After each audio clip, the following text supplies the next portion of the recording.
क्या आपको याद है कैसे हमारी दादी नानी कहा करती थी कि जब कोई अच्छी खबर हो तो सबको मत बताना, या कोई काम करते वक्त उसके बारे में पहले से ज्यादा बात मत करो। खैर, इसके पीछे एक बहुत गहरा कारण है। ये जुड़ा है योग के एक सिद्धांत से, जिसे 4 प्रकार की वाणी या अभिव्यक्ति के 4 स्तर कहते हैं।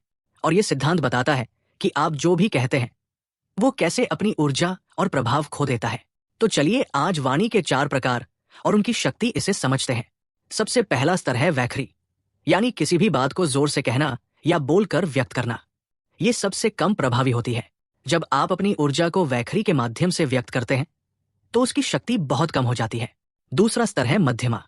जब आप किसी बात को अपने मन में सोचते हैं, उसे जोर से नहीं बोलते, तो उसकी ऊर्जा 108 गुना ज्यादा प्रभावी हो जाती है।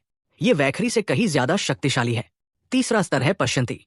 इसमें आप किसी बात को मन में बोलने के बजाय अपने मन की आंखों से उसे देखते या कल्पना करते हैं।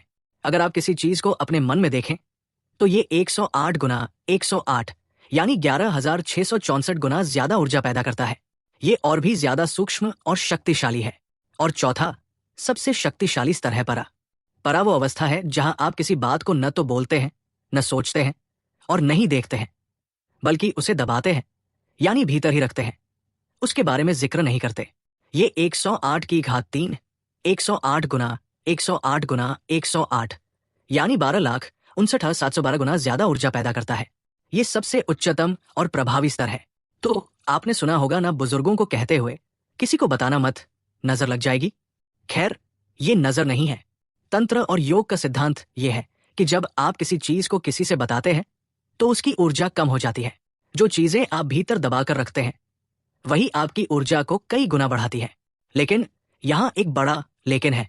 अगर आप नकारात्मक चीजों को दबाते हैं तो वे भी आपकी नकारात्मक ऊर्जा को कई गुना बढ़ा देती है।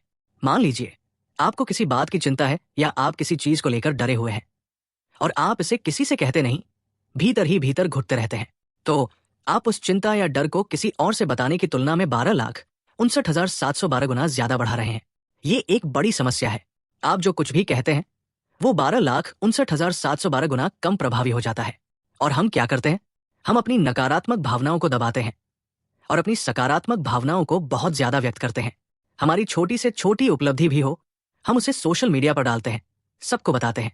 आपने नाश्ते में क्या खाया ये भी लोगों को बताना पड़ता है। सोचिए, आपके नाश्ते की ऊर्जा भी कम हो जाएगी। इसलिए सावधान रहें। अपने जीवन को इतना सार्वजनिक न करें कि हर कोई उसके बारे में सब कुछ जान जाए। आपको इस बात का ध्यान रखना होगा कि आप क्या जोर से कहते हैं, क्या मन में सोचते हैं, क्या कल्पना करते हैं और क्या दबाते हैं, क्योंकि दमन की ऊर्जा सबसे ज्यादा होती है। दादी बिल्कुल सही थी। अगर आपको कोई चिंता है, कोई डर है या कोई नकारात्मक जानकारी है और आप उसके बारे में बात नहीं कर रहे हैं तो ये एक समस्या है, क्योंकि आप उसे भीतर ही भीतर कई गुना बढ़ा रहे हैं। अब आप कहेंगे कि जब मैं अपनी नकारात्मक बातें करता हूं तो दूसरे मुझे जज कर सकते हैं, क्योंकि हर कोई चाहता है कि आप सकारात्मक बातें करें। तो इससे बचने का एक तरीका है, आप अपनी नकारात्मक भावनाओं को फुसफुसाकर बाहर निकालें, लेकिन पलटकर यानी उल्टी दिशा में बोलें। जैसे अगर आपको बेचैनी महसूस हो रही है तो आप अपने आप से कहें फुसफुसाते हुए, मैं बेचैन हूं।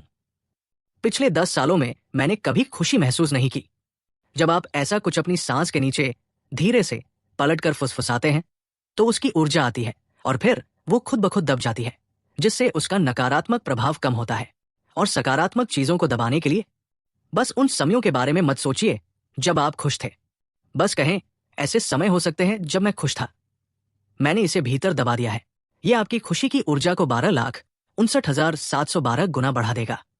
ये योग के अनुसार है, विज्ञान के अनुसार नहीं। लेकिन मेरा मानना है कि सबसे अच्छा तरीका है अपना खुद का प्रयोग करें। इसी तरह आप सीखते हैं। अगर ये आपके लिए काम करता है तो ये पर्याप्त है। तो कृपया इसे आजमाएं। देखने के लिए धन्यवाद। कृपया अधिक जानकारी और ऐसे ही दिलचस्प विषयों के लिए चैनल को फॉलो करें।